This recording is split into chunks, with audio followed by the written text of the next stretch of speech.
Okay, today's episode of Round Guy Radio is going to be brought to you by Smithburg Auto of Fairfield, Iowa, the Packwood Locker, and Henshaw Trailer Sales of Richland, Iowa, as well as the Cedar Rapids Titans Arena football team. And they will be having their first game Sunday at 5 o'clock. You can see that on Round Guy Radio YouTube channel. We've got Coach Corbacus of the record-breaking Columbus Wildcats, who got their, I believe, ninth win against L&M last Tuesday night. Well, program, Coach. Hey, thanks for having me, Dave. Yeah, it was a really exciting game, and it was kind of close for the first half, but you could just see the confidence in the team building up, and they really had it going on, and I'd never seen them play better. I don't know, maybe you have, but I saw several of their games, and it just all came together. It just seemed like, all your potential to play good all kind of capitalized, and I was really proud of the way. Can you tell our listeners who you played and what the final score was? We played LM, and in the first meeting, it was a good game, and we won 68-62, and we ended the regular season with them at home, and we were able at halftime. It was a 5-point lead, 37-32, and by the end of the game, we were able to stretch a big lead, and I think the final score was 79-44. 79-40. Yeah, it was the kid, Oscar Klein from L&M. I hadn't really got to see him play and he looked incredible. He had some good spin moves and everything. He scored a bunch in the first quarter, but after that, you kind of started slowing him down a little bit. What was the key to kind of holding him back a little bit? The key was just being solid and playing solid defense. Oscar is a tough shot maker, and even going back to the first time we played him, he got going in the first half, and most of his points were all first half points in both games. And we just knew that if we just kept playing solid defense, kept playing relentless defense on him, by that second half, his legs were going to be tired. He was going to be a little bit more exhausted because he handles that workload for LM a lot, man. And so we were just able to just play good defense, not getting too much foul trouble, and it just gave us a real good shot in that second half to do what we wanted to do. Well, you could tell both teams looked at this as a game they could win, and they really got after it. And they really both were trying as hard as they could, and seemed like both teams believed. But you guys have a talented team. I think it was 26 years ago before you'd won 6 games, but you put 9 on the board this year. Kind of a record-breaking performance. Columbus has been building. You know what I mean? It seems like you went from maybe 1 or 2 wins to 4 wins to 6 wins and now 9 wins as it continues to progress. It's more than just this year. It's been working. They had 4 different coaches, I think, the last 4 years. But what did you when you took over this team? How did you build on what you did before and get to this 9-win season? Going back to last year and be able to coach under Marcus Hall, be the assistant, one of the biggest things was just getting discipline. And I felt like we struggled a lot with having discipline throughout the season, but we did show phases of having discipline. And then coming into this year, I was really building off the discipline and being disciplined, and also just being mentally tough and just understanding that we're not the team that's ever going to fold over. We're going to fight. We're going to do everything we can. And that's why in our warm-ups, it says nothing easy. And so we're real, I don't know what word I'm looking for, but we're really trying to turn it around, and we're really setting the standard. Well, last year it seemed like you got them 6 wins kind of early, and then it kind of faded away. But this year you got the 7 wins, and then you kind of went into a part where you had a few games in a row where you didn't win, but then you put a 2-game winning streak to put a kind of an exclamation point on it. Talk a bit about, the Cardinal win and then this win against L&M, and maybe the Cardinal win maybe created some confidence or something coming into this game. But what was it about the way you played in the last 2 games that put you guys on top? I think we were always confident. That 7-game stretch, besides one game against Wapello, those 6 games, they were all 5-6 possession games. And so I just was really key on just making sure the guys understood we're a few plays away from these games, and we just got to be real mindful of that stuff. And then going into this week, we just really wanted it, man. I mean, we haven't tasted it yet, and it was senior night at Cardinal, and the atmosphere was everything we want, and it's an atmosphere that we played in before, and so we were kind of just ready for the moment and ready to get after it. And one of the biggest things I can take away from both these games is it's Cardinal played majority man to man and LN played majority zone, and we were able to put 70 points up on both teams. And so if we're able to be sufficient in executing our offense and and putting up 7 points, it really puts you in a good position to succeed and win those ball games. And I'll give credit to the guys, man, going into halftime of LM, man. I just made it real clear that we got some seniors here that deserve an opportunity and that we need to make sure this game's not a game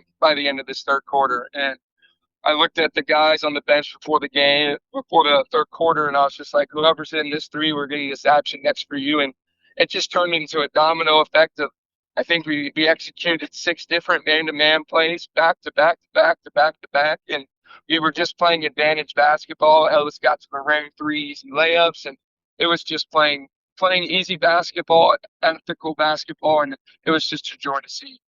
Well, you got a couple guys that are big time leaders, and when they're both having good games, it's going to be hard for you guys to lose at all. And of course, we're talking about Little Poison, Ellis Carrier, Hills Carrier, but Drake the Snake Marin also, I guess he led the way with 24 points. He was throwing up those threes and they were going down. And I don't always see him taking the ball to the basket, but he did see some opportunities there, and he took the ball to there and hit some, some mid-range shots and some up against the board shots. And it seemed like his focus was there, and it seemed like he was very, very determined not to lose that game. And Ellis was showing some leadership, and there was some communication between the two of them. And I think both of them made each other play better.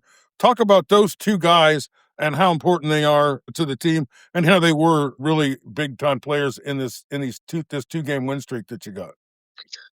Man, they're everything, man. They do a lot for us, and Drake's really come a long way, man. And he's had those moments this year, and he had a great game, and Ellis did too. And one person I feel like we can't forget to mention is Fritz Fergaro. Those were the 3 sophomores last year, kind of our leaders, and they kind of showed the way. And man, Fritz had double digits. I think he had 12 points, and Ellis had 22, and Drake had 24. And so that's a lot of contribution from 3 guys right there from last year's squad, and it's awesome to see that. Well, I had a chance to see Fritz, and I went up and talked to him, and I told him I thought, the last few times that I got there, he seemed like the most determined to take the ball to the basket. He got fouled a lot and had to get his points from the free throw line, which he hit a high percentage of his free throws there. But yeah, there's a toughness there that seemed like that kind of elevated towards the end of the season, where he really wanted to be the man and get to the basket and go up against people. Talk about maybe some of his improvement this year, and what does he mean to the team? Oh, he means everything, man. He's one of our guys. He's one of the head of the Snakes, just as Ellis is, and just as Drake is, and he's come a long way, man. Especially the second half of the season, during that stretch of losing games, that 7-game losing streak. I'm pretty sure, if I'm not mistaken, it was either 4 or 3 games out of the 7 where he was the only player that had a plus minus, and he was our only guy that had a plus. And so that just shows that he's doing what he needs to do, and he's going to be rewarded by that. And he had some big threes late in the Cardinal game to kind of secure that win. And he's just an athlete, and man, he is undersized, but man, he's a strong dude. And so it doesn't matter if you're 6'4" or you're 6'2", and he's going to match that physicality. And just being undersized as we are, it's almost ideal that we have a guy like him that just wants to be physical and wants to get after it down. Well, he is a big body, and he looks like the strongest guy out there. And whether he's scoring or not, he's difficult to move. And I think he's a big obstacle for the other teams, when he's playing defense, and when he's pushing his big body in there too, seems to be moving other people out of the way. He played terrific. You had a lot of guys coming off the bench. Miguel comes off the bench all the time, and he's a good spark plug fella. But let's talk about Caleb. That kid is always one of my favorite kids. I have never come to Columbus where he didn't come up and talk to me and tell me how much he likes Round Guy Radio, how much he appreciates us being there. He does play I see me like, every chance you can, you get him in there towards the end of the game. But this time he come in there and he threw up a three and it went down. And I'm surprised the roof is still on the building. That might have been the most exciting moment of the entire year that I got to see. I think he's a senior. Tell me a little bit about him. I know he's probably not everything he does ain't always doesn't make it into the statistical categories, but such a good kid. I really like him, and I think that he's got to be a contributor for your team. Yeah, man, he was deserving of that moment, man. He's gotten after it all year. He shows up every day, and sometimes he might not be getting the reps for the plays, but guess what? He's taking those mental reps, and he knows what we're doing for our offensive schematic, and he actually knows it sometimes better than the guys that do get that chance to play. And so it was just really nice to see that the team came through and gave him that opportunity, and he was deserving of that opportunity. Well, the JV got a big win, and they played really good. And now they really played good. That might have been one of their better games I've seen them play, but I don't know that I've ever seen them lose, to be honest with you. I have to go back and think about it. But let's talk about some of these younger players that'll be around next year that may make some contributions. How important is the JV program that you got in developing players, and what are you looking for next year? I actually have Coach Mike right here, so let him answer this question for you. Oh, coach. All right. Well, you did a great job coaching. I don't know if you lost any games when I was there or not, but tell us a little bit about the excitement of the JV season and a little bit about last night's game. Well, you were along for a lot of the ride, Dave, and just getting those guys to believe that they could win games that in the past they haven't won. That was huge for us, and that just generated a lot of momentum for us. And obviously, you saw against L&M, that was a team that we lost to before, but the guys knew that we got a lot better throughout the season, and it was a big one for us. We were very happy with that. That was a great way to end our JV season. Yeah, I'd seen them play Pekin, and they really played strong and had a big game and got a good win against Pekin. I was expecting them to give you more of a push than they did.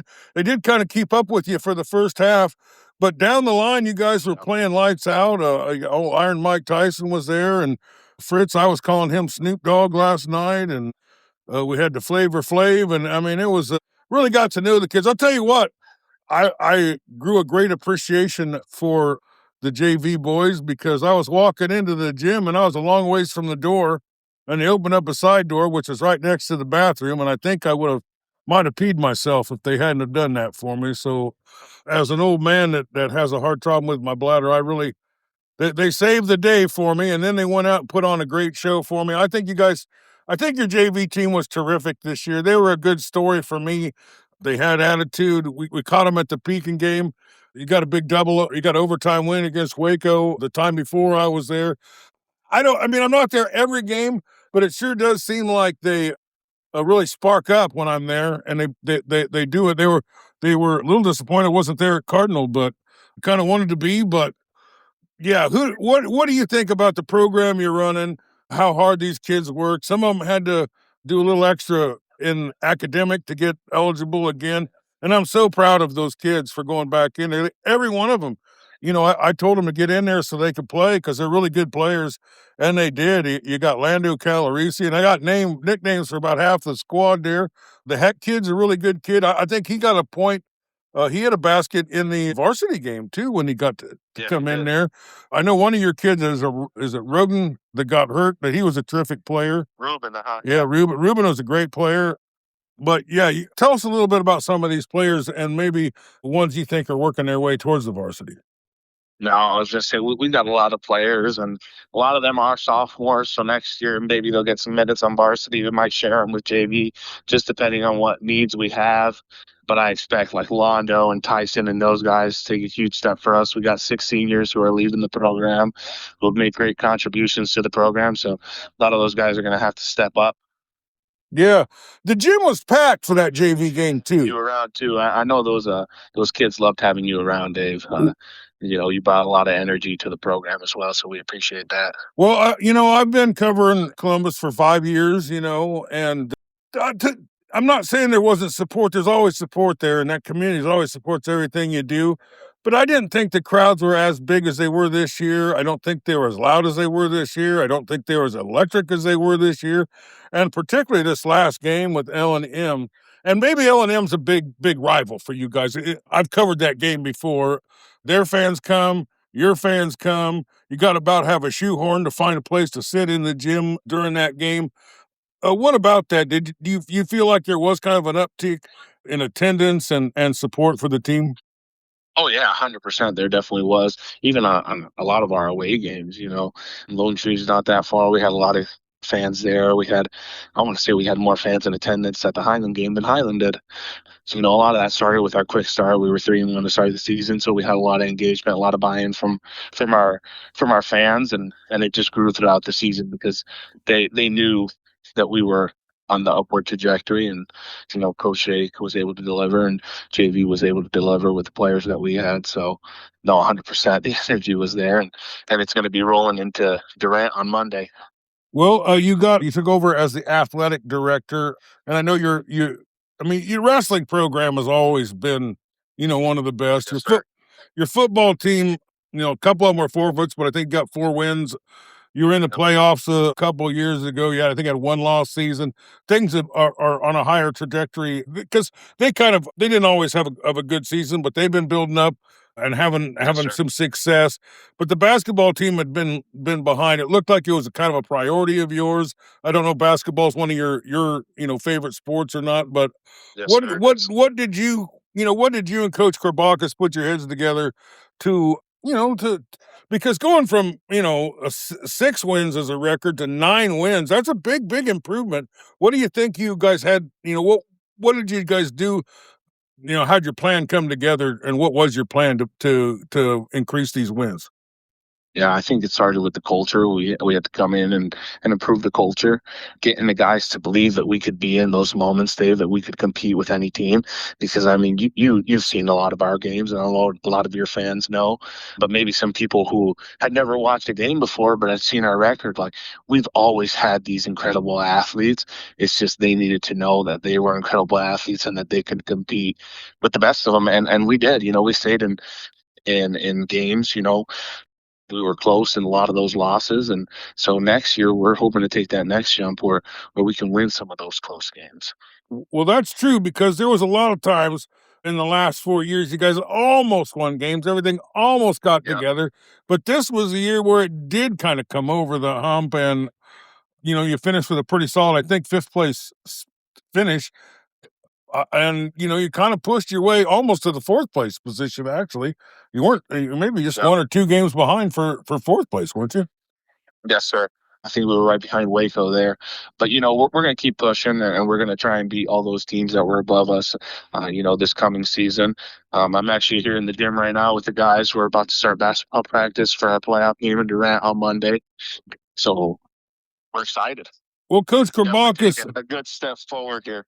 I don't do this very often, but your game with Durant, I am going to guarantee, this is a round guy guarantee, and they've never failed, that the Wildcats are going to win this game, particularly because both teams are Wildcats, as the Durant Wildcats are going to be playing.